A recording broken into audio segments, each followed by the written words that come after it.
Hello बच्चों, कैसे हैं आप सब लोग। आई होप सब लोग बहुत अच्छे होंगे। बेटा आज हम क्लास 5 की नई वर्कशीट करेंगे। वर्कशीट नंबर है 158A। वर्कशीट की डेट है 1 फरवरी। ठीक है, इसका टॉपिक है चावल की रोटियां। प्यारे बच्चों, आप कैसे हैं। आशा है आप सभी ने पाठ चावल की रोटियों को ध्यान से पढ़ ही लिया होगा। निम्नलिखित गद्यांश को बोलकर पढ़िए और दिए गए प्रश्नों के उत्तर दीजिए। कोको की मम्मी ने धान के खेत में जाने से पहले कोको के लिए चावल की 4 रोटियां बनाकर उसके लिए नाश्ते के लिए रख दी। कोको को चावल की रोटियां बहुत पसंद थी, इसलिए वह इन रोटियों को किसी के साथ बांटना नहीं चाहता था। इसलिए कोको ने इन रोटियों को अपने दोस्तों नीनी, मिमी और तिनसू से छिपाकर गुलाबी रंग के फूलदान में रख दिया और सबसे ये कहने लगा कि मैंने अभी अभी डटकर नाश्ता किया है और मुझे बिल्कुल भी भूख नहीं है। कोको की मम्मी ने कोको के लिए नाश्ते में क्या बनाया। कोको की मम्मी ने कोको के लिए नाश्ते में चावल की रोटियां बनाई। कोको ने चावल की रोटियों को फूलदान में छिपाकर क्यों रखा। क्योंकि वह किसी के साथ उनको बांटना नहीं चाहता था।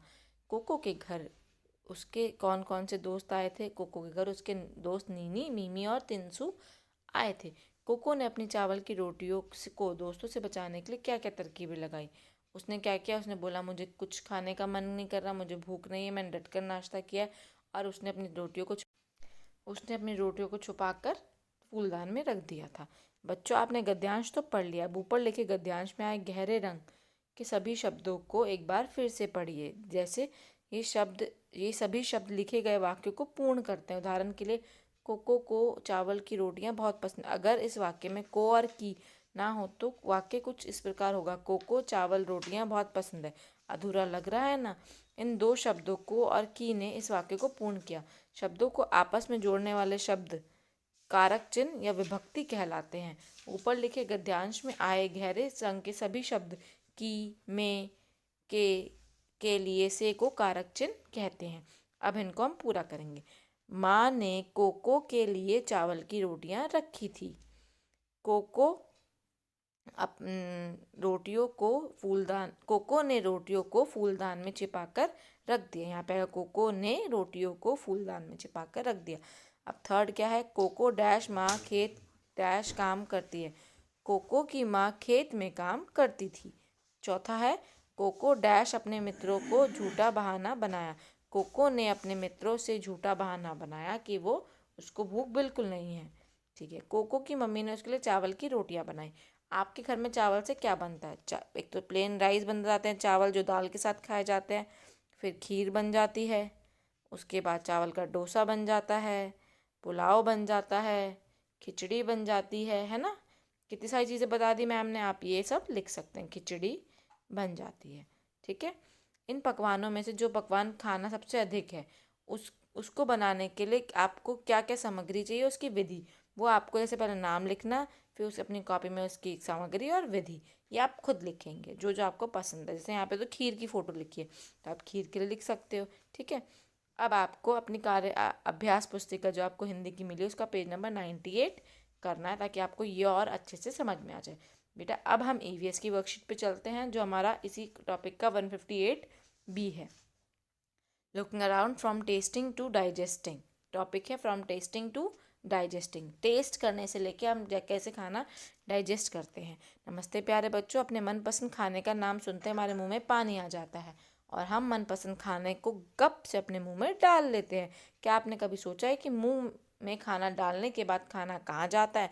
नीचे दी गई कविता के माध्यम से हम लोग अपने शरीर के पाचन तंत्र के बारे में जानते हैं। चलिए पढ़ते हैं। स्वादिष्ट भोजन मुंह में डालो, दांतों से फिर चबा कर खा लो, खाते खाते आई लार, खाना चला ग्रास नली के पार। मतलब एक नली होती है ये वाली ग्रास नली।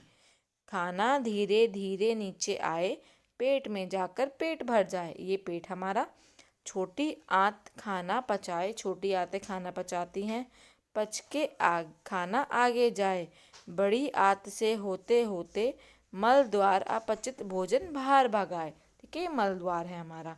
ये हमारी बड़ी आंत हो गई ये वाली, और ये छोटी आंत हो गई। ठीक है बेटा, ऊपर दी गई कविता में से सीखा कि पाचन प्रक्रिया में बहुत सारे अंग सहायता करते हैं। प्रत्येक अंग का मिलान उसके द्वारा किए जाने वाले कार्य से कीजिए। आइए अब इनके क्रमानुसार नाम लिखते हैं। पहले ये क्या है, ये हमारी है ये हमारा मुंह है,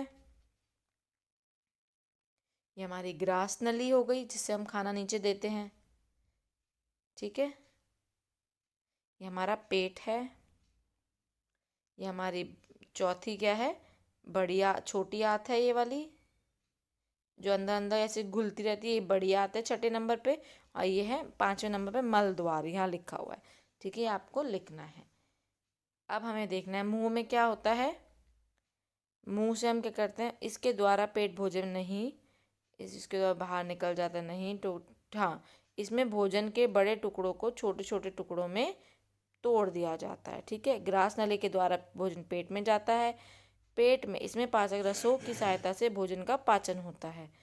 यहाँ भोजन अवशोषित होता है, इसके द्वारा अपचित भोजन बाहर, मल द्वार के द्वारा अपचित भोजन बाहर निकल जाता है, इसके द्वारा अपचित भोजन से पानी अलग किया जाता है। यहाँ पे आएगा, यहाँ भोजन अवशोषित होता है। अब हम देखेंगे पाचन क्रिया वाला भोजन, पेट में ये जाता है, छोटी आंत में ये अपशोषित होता है, और बड़ी आंत से इसको पानी से को अलग कर देता है अपचित भोजन को, ठीक है बेटा। बच्चों, जब हम कहते हैं कि हमारे मनपसंद खाने को देखकर हमारे मुंह में पानी आ जाता है, तो आप जानते हैं वो क्या होता है, उसे हम कहते हैं लार। पानी नहीं होता, लार होती है। यही लार हमारे भोजन को नम या फिर नरम करने में सहायता करती है। अब आपको अपने अभ्यास पुस्तिका पेज नंबर 17, 18 और 19 करना है, ताकि आपको ये सब और अच्छे से समझ में आ जाए। आई होप मैंने दोनों वर्कशीट आपको अच्छे समझा दिया। अगर वर्कशीट अच्छी लगी तो हमारे चैनल को सब्सक्राइब करो, वीडियो को लाइक करो और मुझे कमेंट करके बताओ वीडियो कैसी लगी। Thank you so much for watching our video.